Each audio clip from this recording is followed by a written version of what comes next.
सामने वाला का आधा शक्ति उसको मिल गया, इसलिए वो अजय था, हारता ही नहीं था।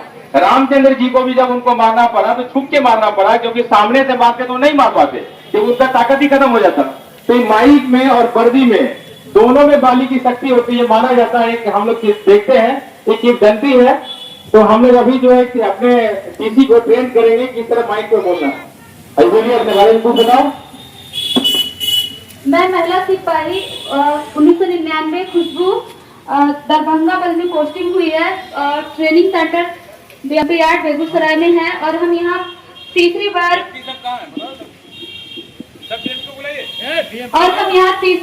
ये प्रशिक्षण के लिए आए हैं। सर लोग के बहुत अच्छे हैं और हम लोग को ड्यूटी बहुत अच्छे से दे रहे हैं। सबको 77वें स्वतंत्र दिवस के लिए हार्दिक शुभकामनाएं and thank you so much. आप लोगों ने देखा कि हम लोग ने लाइव ट्रेनिंग दिया यहाँ पे।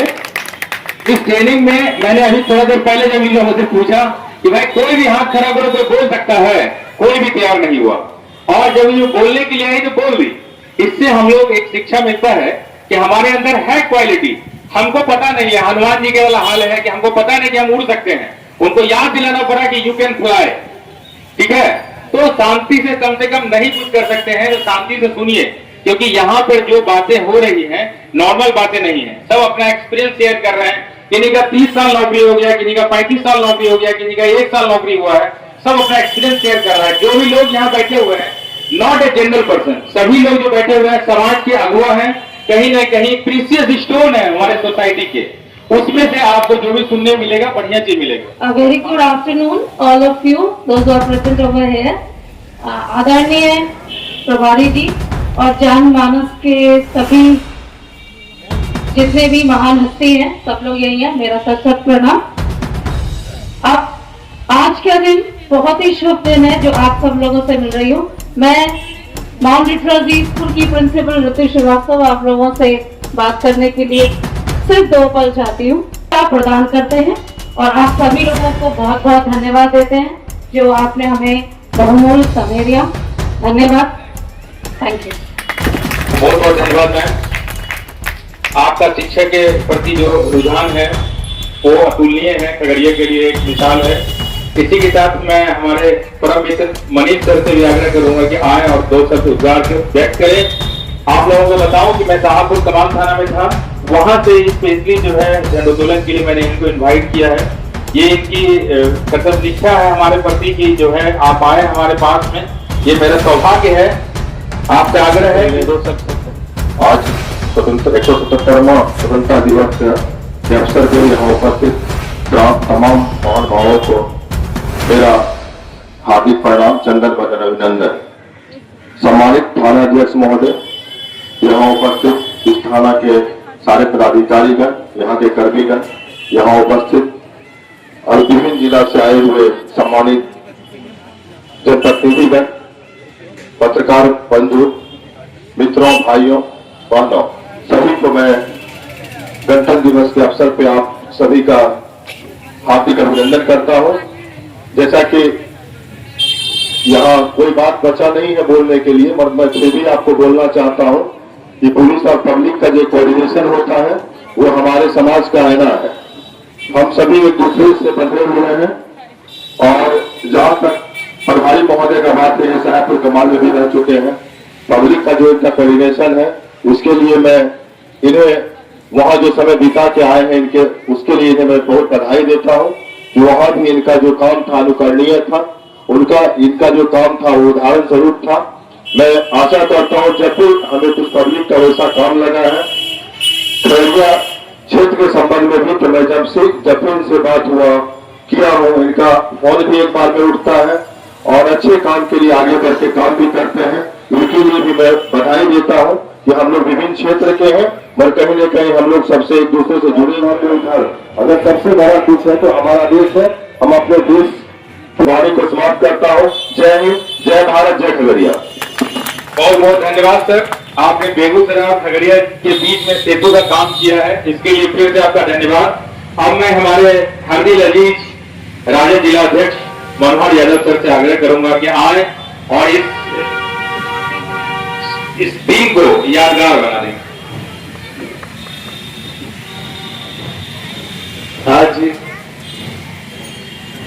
75वें गणतंत्र दिवस के अवसर पर नगर थाना में उपस्थित हमारे तमाम नगर के सम्मानित नागरिकों, जनप्रतिनिधियों, तमाम पुलिस के पदाधिकारी, पुलिस बल में जितने भी हमारे साथी हैं, भाई है, बहन है, सबको मैं गणतंत्र दिवस की हार्दिक शुभकामना देता हूँ।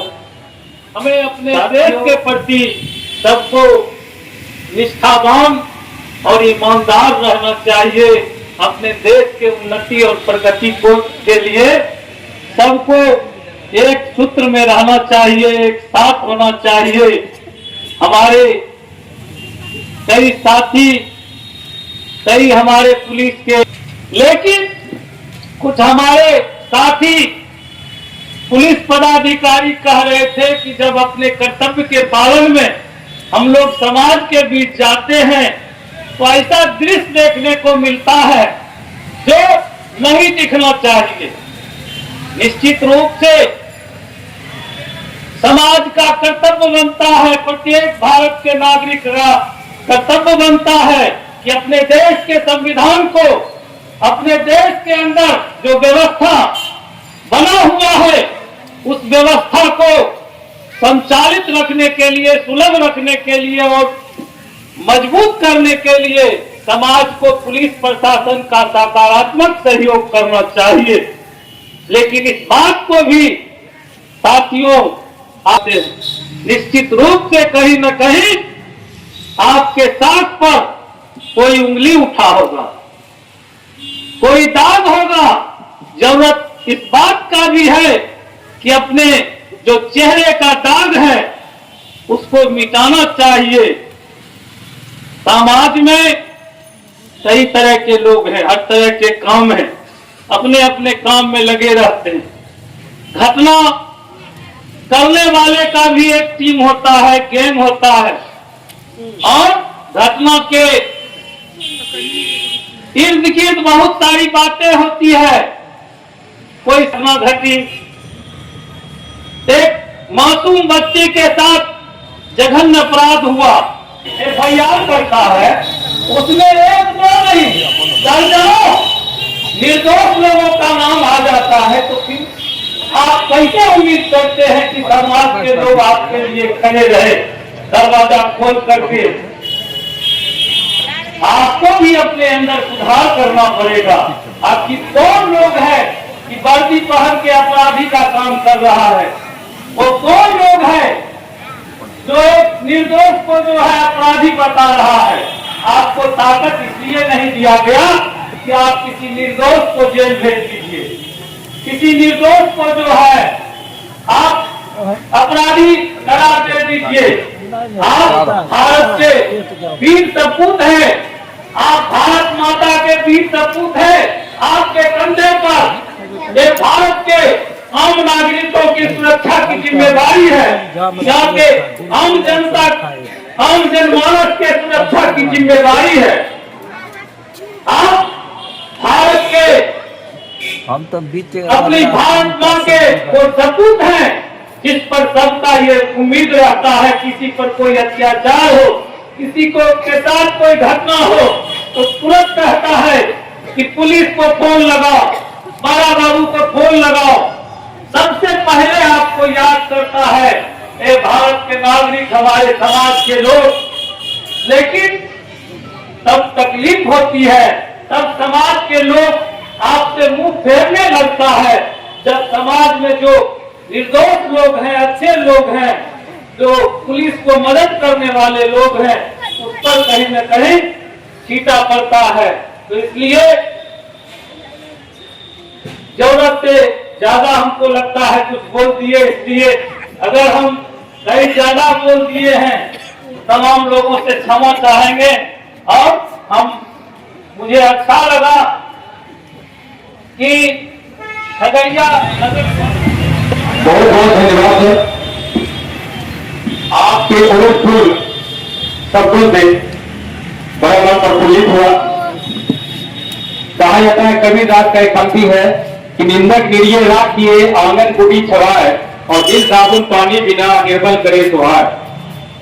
तो आपने ही कहा सर कि पुलिसकर्मी जो है हमारे बीच के ही है, कोई ऊपर से उतरा हुआ इंसान नहीं है, कोई स्वर्ग से उतरा हुआ व्यक्ति नहीं है। तो जब आप इन शब्दों को खुद मुताबिक है कि कोई दिव्य शक्ति नहीं है पुलिस के पास, तो आप ये उम्मीद कैसे कर सकते हैं सर कि जो भी काम किया जाए वो 100%, क्योंकि 100% तो हम लोग मानते हैं या तो अल्लाह ताला करेंगे या ईश्वर करेंगे, क्योंकि नीचे जो हमको भेजा गया है तो 100% तो हो ही नहीं सकता। जिस दिन हम 100% हो जाएंगे तब तो फिर इस जगह पर रहने का औचित्य नहीं है। तो अब हम लोग से परलोक के लिए जब चले जाएंगे तभी पर 100% होंगे। आप सोचिए कि हम लोग पिछले 18 साल से मैं इस सेवा में हूं। पिछले 18 साल के दौरान में मैंने कभी भी दशहरा अपने घर में नहीं देखा, दिवाली अपने घर में दिया नहीं जलाया है, कभी भी सरस्वती पूजा का विसर्जन नहीं किया हूं मैं, कभी भी होली नहीं मनाया है। अब याद नहीं पड़ता है कि मैं बाराती कब गया था। अपना बाराती का याद है, उसके बाद सर याद नहीं है कि मैं बाराती कब गया था। अब आप सोचिए कि मेरा जो है पूरा, हम अपने स्वेच्छा से चॉइस करते हैं कि कोई जॉब में जाना है, कोई प्रेशराइजेशन नहीं होता है, लेकिन जब हम चॉइस करते हैं तो हमको पता होता है कि हाँ इस तरह का सर्कमस्टांसेस है। एक पुलिसकर्मी सब वहां का सेटलमेंट किया, हमको वहां पे बाहरी माना जाता है, हम आपके बीच आते हैं और अपनापन महसूस कराते हैं आप लोगों को। जहां तक बात रही गलतियों की, तो गलती होना स्वाभाविक है, जो आदमी काम करेगा उसी से गलती होगी। आप अपने घर में देख लीजिए, अगर किसी के घर में 4 बच्चा है, उसमें 2 रोजगार में है, 2 नौकरी कर रहा है या बिजनेस कर रहा है, और 2 बेरोजगार है, निष्ठा बैठा हुआ है, कभी दारू पी रहा है, कभी स्मैक पी रहा है। जो घर का गार्जियन है शिकायत किससे करता है? उसी आदमी से शिकायत करता है, पैसा नहीं दिया, दिवाली में इतने पैसा दिया। जो काम कर रहा है, जो व्यक्ति तनख्वाह कमा रहा है या कहीं से भी 2 पैसा का उपार्जन कर रहा है, माता पिता उसी का शिकायत कर रहा है। जो घर में निठल्ला बैठा हुआ उसका कोई शिकायत नहीं। मेरा कहने का तात्पर्य है कि जो करता है, जो काम करेगा, उसी का शिकायत होगा, उसी से गलतियां भी होंगी। अब एक बात बताइए कि हमको पता चलता है कि बेलदौर से एक मोटरसाइकिल में डिक्की में इतना इन्फॉर्म दिया हमको। मैं एग्जाम्पल से समझाना चाहता हूं। मैं पहले बता दूं कि मैं आपके किसी बात से आहत नहीं हूं, लेकिन मुझे भी लगा कि मैं अपनी बातों को रखूं, तो एक एग्जाम्पल के थ्रू मैं बताना चाहता हूं कि पता चलता है कि बेलदौर से एक व्यक्ति मोटरसाइकिल से है, उसके पीछे एक और व्यक्ति बैठा हुआ है, 2 व्यक्ति बैठा हुआ है, उसमें असला बारूद है उसके डिक्की में, और स्मैक है, गांजा है, और कोई इंफॉर्मेशन उसके पास नहीं है। इतना इंफॉर्मेशन है, बेलदौर से 70 किलोमीटर पे यहाँ पे है, और हमको लगता है कि कर्तव्य है मेरा कि जब इसी एनएच से होकर गुजरेगा तो हम उसको पकड़ लेंगे। तो स्वाभाविक बात है कि वो चला वहां से, इसके बीच में बीसीओ रास्ते हैं, कहीं भी टर्न कर सकता है या फिर हमारे पास आता है। हम एनएच पे जाते हैं, वहां पे चेकिंग लगाते हैं। चेकिंग लगाने के बाद आप हमको बताइए सर कि कितने लोग को हम परेशान करेंगे। अगर वहां से यहां आने में 2 घंटा लगता है, हम 2 घंटा तक संवेदना से 3 घंटा तक लगे रहते हैं। इस बार हमको सख्ती करनी पड़ती है। अगर हम सख्ती नहीं करेंगे तो नहीं होगा। उसमें से कोई ऐसा भी होगा जो ट्रेन का टिकट कटा होगा, उसको ट्रेन पकड़ने का टाइमिंग, और वो हड़बड़ा रहा है, वो चिल्ला रहा है मेरे ऊपर, ये सर काहे रोक दिए हमको, मेरा ट्रेन है, मेरा ट्रेन छूट जाएगा। हमको लगता है यही क्रिमिनल होगा, इसी के डिक्की में होगा, इसलिए ऐसे कर रहा है। हम उसको और ज्यादा रोकते हैं और चेक करते हैं। उसमें से कोई किसी का पत्नी जो है हॉस्पिटल में भर्ती होगी, किसी का बच्चा हॉस्पिटल में भर्ती होगा, मोटरसाइकिल को हम रोकते हैं, बजाते चेक करते हैं, पूछते हैं। कभी कभी शक लगता है तो उसके गांव के मुखिया से पूछते हैं या उसके थानेदार से पूछते हैं, इस आदमी को जानते हैं, हमको लग रहा है, डाउट है, ये लगता है कहीं सामान बीच में रख दिया ये आ गया। उसमें से थोड़ा देर बाद हमको एक वो आदमी मिल जाता है जो रियल में जो है, जो अभियुक्त था, वो भी मिलता है हमको। अब आप हमको बताइए कि वो जो 100 में 99 आदमी को जो मैंने पूछा, वो स्वाभाविक क्रिया है हमारी कि अगर हम जो है बैक्टीरिया को देखेंगे हाथ में, यहाँ पे बैक्टीरिया है कि हम खाना कैसे खाएं, हम वॉश करेंगे बैक्टीरिया मर जाएगा, तो चलेगा। उसके बाद जस्टिफिकेशन उनको करना है। अगर ऐसी बात नहीं होती तो इतना सिस्टम पर जो खर्च है न्यायपालिका पर, इतना जो उनका पेमेंट, उनका जो पूरा लाभ लगता है, उससे जरूरत ही नहीं होता। पुलिस पकड़ती, पुलिस जेल भेजती और उसको दोषी मान लिया जाता। आप भी सर जानते हैं कि दोषी इस प्रकार से करार नहीं किया जाता। तो आगे आपस में प्रेम करो देश प्रेम, देखो ये धरती हम सब की माता है, सोचो आपस में क्या अपना नाता है। हम आपस में लड़ बैठे तो देश को कौन संभालेगा, कोई बाहर वाला आके घर से हमें निकालेगा। दो मीठे बोल कहो मेरे देश प्रेमियों, आपस में प्रेम करो देश प्रेमियों। अरे भारत माता की बहुत बहुत धन्यवाद के इस देशभक्ति गीत के लिए, ये पोष भरने वाले गीत के लिए बहुत बहुत धन्यवाद। अब मैं इस कार्यक्रम का समापन करता हूं और साथ ही हमारे सेकंड इन कमांड राहुल से आग्रह करूंगा कि वो आए और धन्यवाद ज्ञापन करें। आप लोगों ने इतना समय हम लोगों को सुना, इसके लिए आप लोगों का बहुत बहुत धन्यवाद है। गंभीरता से सुनने के लिए धन्यवाद है। अपना काम धाम छोड़ के यहाँ पे आप अपना कीमती समय दिए, इनके लिए धन्यवाद है। और मैं आशा करता हूँ कि मैं आपके आकांक्षाओं पे खरा उतरूं, आपसे कोई गिला शिकवा ना रहे।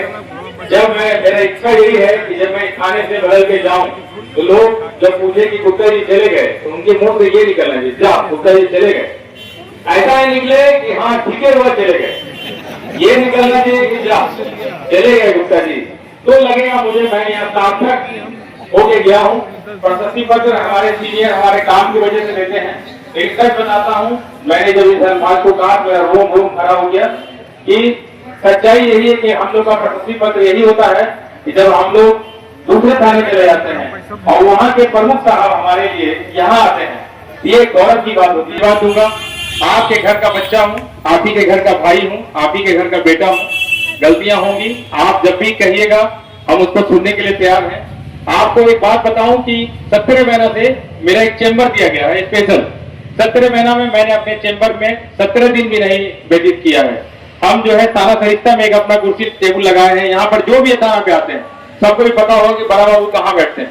और सुबह 10 बजे से लेकर करके कंटिन्यू हम रहते हैं। जब भी थाना पर रहे, डेरा पर कभी नहीं रहे, उसी बीच में रहते हैं। क्योंकि मेरे दिमाग में कॉन्सेप्ट रहता है कि हो सकता है कि वो चेंबर में पर्दा लगा हुआ है, बहुत लोगों का अंदर प्रवेश करने में दिक्कत होता है। लोगों को लगता है कि अच्छा बड़ा बाबू के पास जाएंगे, क्या बोलेंगे नहीं बोलेंगे। और जो पब्लिक आता है और बेधड़क यहाँ घुसता है, उसको बाद में पता चलता है कि जिससे हम बात की है, जिससे मेरा समाधान हो गया है, वो यहाँ के SHO है बड़ा बाबू। तो मेरा उद्देश्य रहता है कि जनमानस के बीच में रहूं। आप लोगों को फिर से बहुत बहुत धन्यवाद। Thank you sir. 77वें गणतंत्र दिवस के अवसर पर यहाँ आए सभी गणमान्य लोग, अपना कितना कीमती समय दिए, उसके लिए बहुत बहुत धन्यवाद। इस झंडा के तले पुलिस और पब्लिक का जो यानी जो आवश्यकता है, हम क्या पब्लिक से आकांक्षाएं रखते हैं उसको, और पब्लिक की क्या आकांक्षाएं रखती है पुलिस से, वो बातों को इस झंडा के तले सभी लोग आके हम लोग अपना बात रखें, ताकि पुलिस एवं पब्लिक की दूरी कम सके। हमेशा यानी देखा जाता है कि आदमी परिस्थितियों का गुलाम होता है। परिस्थिति के अनुसार हमेशा डिसीजन लिया जाता है, क्या करना है नहीं करना है। सिचुएशन किस प्रकार आता है उस समय उस प्रकार निर्णय लिया जाता है। इसलिए हम लोग यानी आप लोग को